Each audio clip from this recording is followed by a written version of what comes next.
The Krell battlecruiser's plasma cannon tore through the USS Perseverance at 0847 hours, and Commander Sarah Chen knew she had about 90 seconds before the reactor went critical. "All hands, abandon ship!" She slammed the emergency protocols, her fingers dancing across the dying console.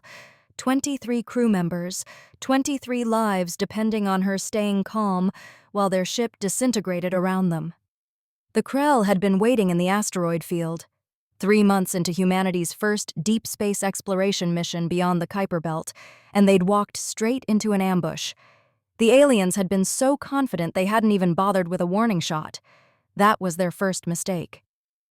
Sarah's console flickered, primary power failing.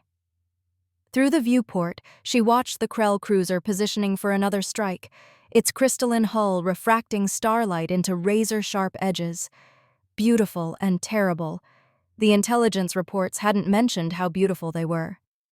"Captain, escape pods are away." Lieutenant Morrison's voice crackled through her headset.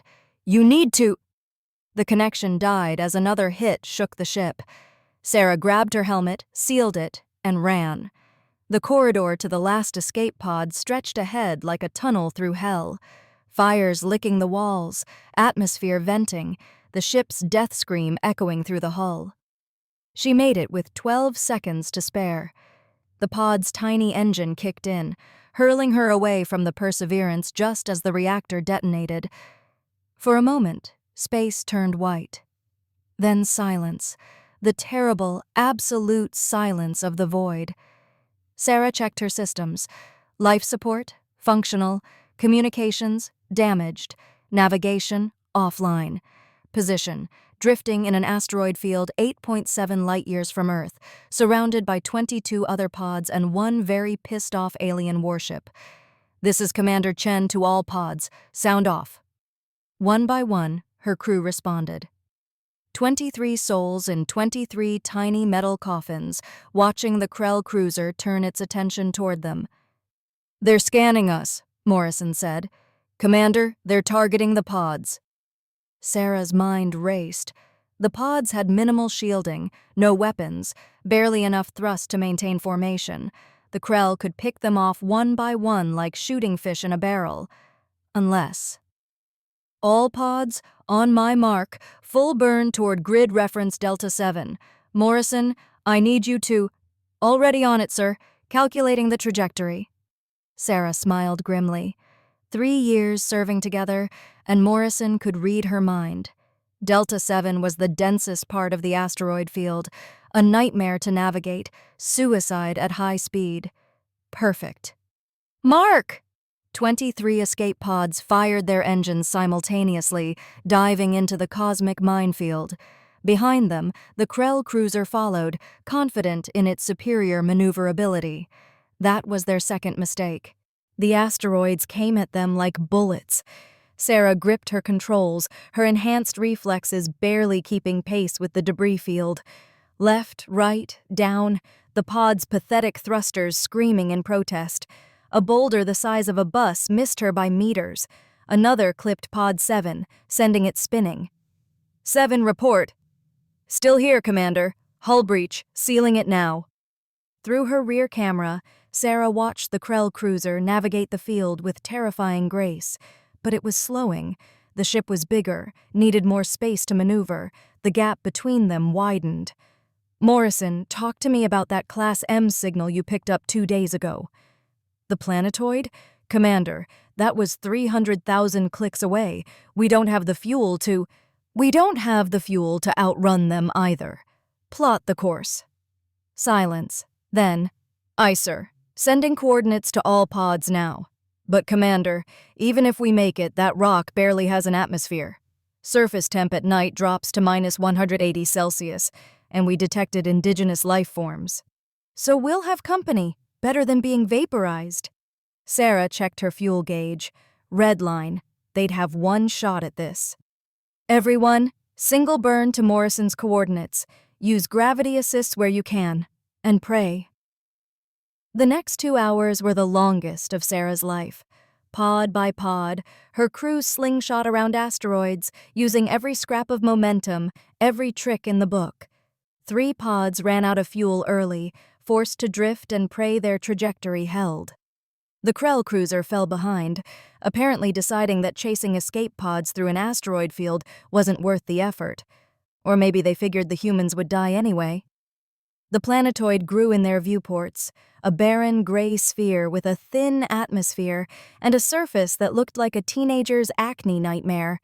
Craters upon craters upon craters, some so deep they disappeared into shadow. "This is our new home," someone muttered over the comm. "This is where we figure out how to survive," Sarah corrected. "All pods, prepare for atmospheric entry. It's going to be rough." Rough was an understatement. Sarah's pod hit the upper atmosphere like a meteor, the thin air nevertheless creating enough friction to turn her viewport red. The pod shuddered, groaned, threatened to come apart at the seams. Alarms screamed. Her harness bit into her shoulders as she fought the controls, trying to aim for a relatively flat crater floor. She hit hard. The impact drove the breath from her lungs, cracked 2 ribs despite the harness, and knocked her unconscious for 30 seconds. When she came to, her pod was on its side, half buried in gray dust, and the air smelled like burnt metal. But she was alive. "Sound off," she wheezed into her comm. Slowly, voices responded. 18 pods had made it down intact. 4 were damaged but survivable. 1, Pod 14, Engineer Davis, was embedded in a cliff face, pilot unconscious but alive. And the last? Pod 9, Lieutenant J.G. Rebecca Huang, age 24, xenobiologist, the kid who kept photos of her cats on her console. No response. Sarah found Pod 9 at the bottom of a ravine, crumpled like a beer can. The cockpit was breached. Huang had survived the crash but suffocated before her emergency seal could activate. They buried her at sunset, if you could call it that, the system's distant star dipping below the horizon, turning the sky a poisonous purple. 7 light years from home, and the cavalry isn't coming. Sarah kept it simple. She was crew. She was family. That night they took inventory. 22 humans, 22 pressure suits with 72 hours of life support each, some spare oxygen canisters from the damaged pods, maybe another 36 hours total. No food beyond emergency rations. Water recyclers in the suits, but nothing to supplement them. Limited tools, some plasma cutters, a few repair kits, 2 sidearms with 12 rounds each, medical supplies for basic injuries. No communication equipment powerful enough to reach Earth. No way to send an SOS. No one looking for them anyway. The Perseverance wasn't due to report back for another 6 months. "So we're dead," Ensign Taylor said, young, barely 22, first deep space mission. "We're not dead," Morrison cut him off. Sarah nodded. "Morrison's right. First priority, atmosphere. This rock has one, even if it's marginal." Dr. Patel raised a gloved hand. The ship's chief medical officer doubled as their best scientist. "Nitrogen-oxygen mix, roughly 12% O2. Breathable if we acclimate, but we'd need supplements. Theoretically, if we had equipment." Sarah pointed to the damaged pods. "We've got life support systems from 23 pods. Morrison, I want you and a team to strip them down." The work began immediately. While Morrison's team cannibalized the pods, Sarah led another group to explore their crash site. The crater was massive, maybe 20 kilometers across, its walls riddled with caves and fissures. The star rose and set every 9 hours, short days, short nights, brutal temperature swings. And they weren't alone. Ensign Taylor spotted them first, tracks in the dust, 3-toed, each toe tipped with what looked like a claw, leading toward one of the larger caves. "Indigenous life," Dr. Patel confirmed, kneeling to examine them. "Bipedal, probably. Mass estimates, maybe 90 to 120 kilos. Sarah felt the hair on her neck rise. She checked her sidearm. 12 rounds. Not exactly confidence-inspiring. "Everyone stays in groups of 3, minimum. No one goes anywhere alone." They found the water cache on day 2. Not water exactly. Ice, buried in a permanent shadow at the crater's north end. probably deposited by ancient comet impacts. Morrison's team rigged a solar still from pod components, melting ice during the day, capturing and filtering the vapor. It tasted like rust and regret, but it was drinkable. By day 4, they had a functional oxygen concentrator. It wasn't pretty, a Frankenstein assemblage of life support systems, power cells, and duct tape that would make any engineer weep. But it worked, boosting the local atmosphere to something approaching breathable. They set up base camp in a shallow cave, protected from temperature extremes and, hopefully, from the indigenous life. 22 humans, rationing food bars that would last maybe 2 more weeks, sleeping in shifts, trying to ignore the fact that they were marooned on an alien world with no rescue coming. On day 6, the indigenous life found them. The attack came at local midnight. Sarah was on watch with Morrison and Taylor when the first creature emerged from the darkness beyond their portable lights. 3-toed like the track suggested, but nothing could have prepared them for the rest of it. Imagine a bear crossed with a praying mantis, covered in chitinous plates, with 4 arms ending in scythe-like claws, eyes that reflected their lights like mirrors, a mouth that split vertically, revealing rows of crystalline teeth. "Contact!"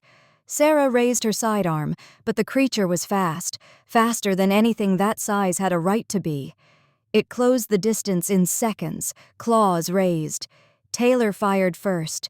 The crack of the gunshot echoed through the crater, and the creature's head snapped back. It staggered, chittered, a sound like breaking glass, and kept coming. Morrison's shot took it in what passed for a chest. It finally went down, twitching, that horrible glass-breaking sound echoing from the caves around them. "Wake everyone up," Sarah ordered. "Now!" They came from every direction. At least a dozen, maybe more. It was hard to count when they moved like liquid shadow. The creatures were coordinated, attacking in waves, testing the humans' defenses. The crew fell back to the cave entrance, forming a defensive line. 2 sidearms, 12 rounds each. Do the math, 24 shots for 12+ hostiles. It wasn't enough, but they had something else, human ingenuity and 3 years of military training. "Plasma cutters!" Morrison grabbed one from the equipment pile. "Maximum dispersal!" The modified cutting torches weren't designed as weapons, but at close range, they turned the creature's chitin into molten slag. The aliens learned quickly, keeping their distance, circling. Stalemate. Then Dr. Patel had an idea. "The oxygen concentrator," he said. "It's pressurized. If we reverse the flow, dump pure O2 into the plasma stream." "That's insane," Morrison said. "That's genius," Sarah corrected. She grabbed the concentrator. "Everyone, fall back into the cave. Morrison, give me your plasma cutter." The next 30 seconds were a blur. Sarah rigged the O2 feed to the cutter, cranked it to maximum, and aimed at the nearest cluster of creatures. The plasma stream erupted into a 30-foot gout of flame that turned night into day. The creatures retreated, chittering their glass-breaking distress call, vanishing into the darkness. Sarah stood there, breathing hard, adrenaline singing in her veins. Around her, 21 crew members stared at her like she'd just invented fire, which, in a way, she had. "Well," Morrison said finally. "That was new." "Also insane," Dr. Patel added. "But effective." Sarah checked the O2 concentrator, still functional barely. "We can't use that trick too often, but now they know we can fight back. Maybe they'll leave us alone." They didn't. Over the next week, the crew started calling them grinders after the sound they made, tested the defenses regularly. Probing attacks, learning patterns, adapting. Each engagement cost ammunition, oxygen, energy they couldn't spare. The crew responded with human stubbornness. They built barricades from pod wreckage, rigged motion sensors from damaged electronics, created spears from structural supports tipped with sharpened metal, and they learned. The grinders were territorial, avoiding certain areas marked with their own dead. They were vulnerable to fire and bright light. They hunted in packs but scattered without a leader. Humanity's oldest weapon? Knowledge. By day 14, they'd established a perimeter the grinders rarely tested. The crew had fallen into routines, work parties during the day, defensive watches at night, constant maintenance of their life support systems. The food ran out on day 16. "We need to hunt," Dr. Patel said. Simple statement of fact. They'd been surviving on emergency rations that had run dry 2 days ago. People were getting weak, making mistakes. "Hunt what?" Taylor asked. "The things that want to eat us?" "Actually," Patel pulled up his makeshift tablet, a salvaged pod computer with a cracked screen. "I've been studying the grinders' biology. They're carbon-based, protein structures similar to Earth arthropods, theoretically edible." "You want to eat the murder mantises?" "I want to not starve to death." Sarah made the decision. "We hunt, small team, daytime when they're less active. Morrison, Patel, Taylor, you're with me." They tracked a lone grinder to a smaller crater 2 clicks from base camp. The creature was feeding on something, lichen, maybe, growing in the permanent shadows. It looked almost peaceful, those scythe claws scraping algae-like growth from the rocks. Sarah's shot took it through the head, clean, professional, necessary. "Now comes the hard part," Patel said. Butchering an alien was every bit as unpleasant as it sounds. The creature's internals smelled like ammonia and copper. Its blood was yellow and sticky, but Patel's scans showed no obvious toxins, and the protein content was high. That night, they roasted grinder meat over a fire made from concentrated oxygen and salvaged fuel cells. It tasted like rubber soaked in vinegar, but it was calories. It was life. "You know what the worst part is?" Morrison said, chewing grimly. "We're going to get used to this." He was right. Within a week, hunting grinders became routine. The crew learned which parts were edible, how to process the meat, even how to preserve it in the planetoid's temperature extremes. They learned other things, too. The lichen the grinders fed on was edible. Barely. Certain rocks contained trace minerals they could extract. Water ice wasn't just at the north end. Smaller deposits dotted the crater if you knew where to look. Humanity adapting, improvising, surviving. On day 37, Ensign Taylor found the cave paintings. Deep in one of the larger caverns, protected from erosion, images scratched into the walls. Stick figures, crude but unmistakable. Figures with 2 arms, 2 legs, human figures. But the paintings were old, thousands of years old, based on the mineral buildup. "This doesn't make sense," Patel said, scanning them with their jury-rigged equipment. "Humans have never been here. We're the first—" "Maybe we're not," Sarah interrupted. "Maybe others came before. Other humans, other explorers. Maybe they crashed here too." "Then where are they?" "Good question." Sarah studied the paintings. The human figures gathered around what looked like fires, hunting what might have been grinders, building structures, living. And in the last panel, faded but visible, the humans standing together, facing something. Something large, with sharp edges and crystalline features. Krell. "Oh, hell," Morrison breathed. "You think the Krell have been here before?" "I think this planetoid might be in their territory," Sarah said slowly. "I think they've been watching it, and I think they might come back." As if summoned by her words, alarms started blaring from their jury-rigged sensor net. A ship was entering orbit. Crystalline hull. Krell. 22 humans gathered in the cave they'd called home for 43 days. Outside, the Krell cruiser, the same one that had destroyed the Perseverance, settled into a parking orbit, its sensors no doubt scanning the surface. "They're looking for survivors," Morrison said. "Or," Dr. Patel offered, "they're checking on their hunting preserve. These grinders, this planetoid, what if it's like a Krell safari park?" Taylor asked. He was 22 but looked 40 now, hardened by 43 days of survival. "They'll find us. Kill us." Sarah stood at the cave entrance, looking up at the sky where the Krell ship hung like a deadly ornament. Around her, her crew, no, her family, waited for orders. 22 humans who'd done the impossible, survived when they should have died. She'd be damned if she let them die now. "We have two options," she said. "Hide and hope they don't find us," Morrison asked. Sarah smiled. It wasn't a nice smile. Silence. Then nervous laughter. Then silence again when they realized she was serious. "Commander," Patel said carefully, "that's a Krell battlecruiser. We're 22 humans who survived in an environment designed to kill us, who learned to hunt apex predators with our bare hands." Sarah turned to face them. "The Krell think we're weak because we use tools, because we adapt instead of dominating through force. That's not weakness. We flew 23 escape pods through an asteroid field at speeds that should have killed us." Sarah laid out the plan. It was audacious, suicidal, and depended on about 15 things going exactly right. But it was also their only chance. The Krell would send a landing party. They always did, according to the intelligence briefs from their first encounter. They'd want to confirm the human deaths, maybe collect trophies.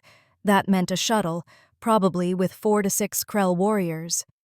"We take the shuttle," Sarah explained. "Use it to reach the cruiser. Board it." "I vote for capturing," Taylor said. The landing party arrived 6 hours later, just before local sunset. A Krell shuttle, elegant and deadly, touching down in the crater's center. 4 warriors emerged, each 3 meters tall, their crystalline armor refracting light into deadly rainbows. They carried weapons, energy rifles that could probably vaporize a human. They moved with the confidence of apex predators who'd never met real resistance. That was their third mistake. The humans had spent 6 hours preparing. Deadfalls made from pod wreckage, hidden throughout the crater. Tripwires connected to their remaining explosive charges. Concealed positions with plasma cutters and their precious few remaining bullets. And bait. Ensign Taylor walked out into the open, hands raised, looking terrified. Not much acting required. The Krell spotted him immediately, approached cautiously. One raised its weapon. Sarah triggered the first deadfall. 1/2 ton of pod wreckage, sharpened structural supports, and pure human spite dropped on 2 Krell warriors. Their armor cracked. They went down, not dead but wounded, disoriented. The other 2 spun, searching for threats. Morrison and his team hit them from behind with concentrated plasma bursts, targeting the joints in their armor. The one weak point the crew had identified from analyzing Krell corpses at the Perseverance wreck. 1 Krell went down. The other fired wildly, its energy bolt vaporizing a rock formation. Then it, too, fell as Sarah's carefully aimed bullet found the gap between helmet and chest plate. 4 Krell warriors defeated by humans with plasma cutters and sharp sticks. The shuttle was waiting. The Krell shuttle was larger inside than outside, some kind of spatial manipulation technology that made Sarah's head hurt. But the controls were logical enough. Crystalline interfaces, pressure-sensitive, responding to touch and temperature. "I've got basic propulsion," Morrison reported from the pilot's seat. "But the navigation is locked. It'll only take us back to the cruiser." "Perfect." Sarah checked her crew. 22 humans in salvaged pressure suits, armed with Krell weapons they barely knew how to use, and human weapons that barely worked. Against a battlecruiser crew of maybe 100 Krell warriors. Terrible odds. She'd faced worse in the last 43 days. The shuttle docked with the cruiser automatically. The airlock cycled. The door opened. 3 Krell warriors waited on the other side, expecting their comrades. They got 22 humans instead. The firefight was brief and brutal. Krell energy weapons against human plasma cutters and borrowed rifles. The corridor filled with light, heat, and the smell of burnt ozone. When it cleared, the 3 Krell were down, and humanity held the airlock. "Engineering," Sarah ordered. "We take the reactor, we take the ship." They moved through the cruiser like ghosts, exploiting the one advantage they had. The Krell had never fought humans before. They didn't know human tactics, didn't expect ambushes, didn't anticipate how ruthlessly humans could exploit environmental advantages. Every corridor became a kill zone, every junction a trap. The humans used the ship's own systems against its crew, sealing bulkheads, venting atmosphere, overloading power conduits. Dr. Patel, of all people, turned into their secret weapon. His medical knowledge translated surprisingly well to Krell biology. Pressure points, vulnerable spots, ways to disable without killing, creating obstacles that slowed the Krell response. But they were taking casualties. Ensign Hayes, killed by an energy bolt. Specialist Rodriguez, crushed by a falling bulkhead.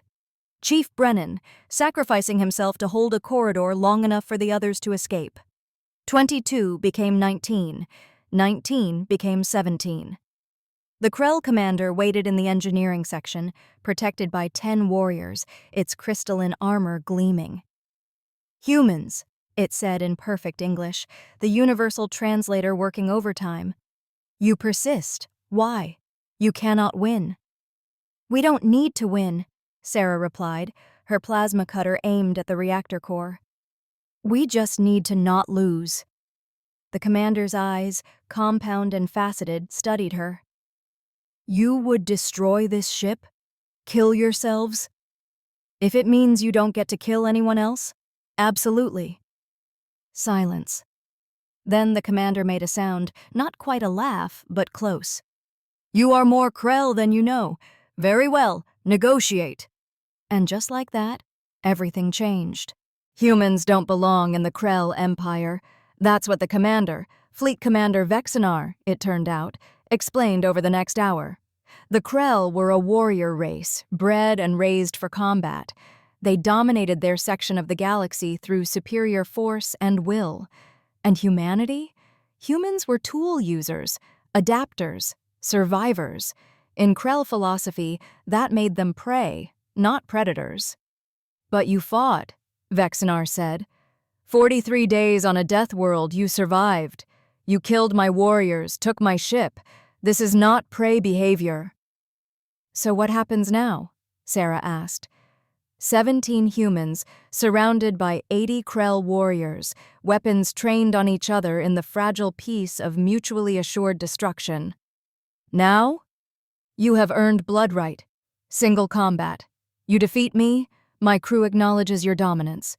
You fail, you die. And if I refuse? Then we all die when you destroy my reactor. You will do this, yes? Even if it means your death?" Sarah thought about Lieutenant Huang, buried in gray dust, about Hayes and Rodriguez and Brennan, about 43 days of impossible survival, about 22 humans who'd become something more than human in the crucible of an alien world. "Yes," she said simply. Vexinar nodded. "This is why you have earned blood right.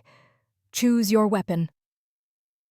The combat was held in the cruiser's largest cargo bay, cleared of equipment, every Krell warrior watching. Sarah stood in the center, plasma cutter in hand, the weapon that had kept her alive, that represented human ingenuity. Vexinar carried traditional Krell blades, crystalline edges that could cut through steel, 3 meters of alien predator against one human who'd learned to survive. The fight lasted 7 minutes. 7 minutes of desperate dodging, of using the environment, of remembering every trick she'd learned hunting grinders in the dark. 7 minutes of turning Krell's strength against itself, of exploiting reach and speed advantages she shouldn't have had. And 7 minutes of something else, proving that humanity didn't need to be the strongest or fastest or most heavily armed. They just needed to be human. The plasma cutter took Vexinar in the chest, not a killing blow but a disabling one. The commander fell, armor cracked, breathing hard. "You win," it gasped. "Blood right. Acknowledged." The Krell warriors lowered their weapons. Sarah helped Vexinar up. "We don't want your empire. We just want to go home." "Then go. But know this. Humanity has been marked. You are no longer prey. What you are—" Vexinar's eyes glittered. "That we shall discover." The Krell provided coordinates, fuel, and repairs. 3 weeks later, the damaged battlecruiser limped into Earth orbit, carrying 17 humans who'd survived the impossible. The debriefing took months. The explanations, the reports, the analysis of Krell technology. But Sarah Chen's final report was simple.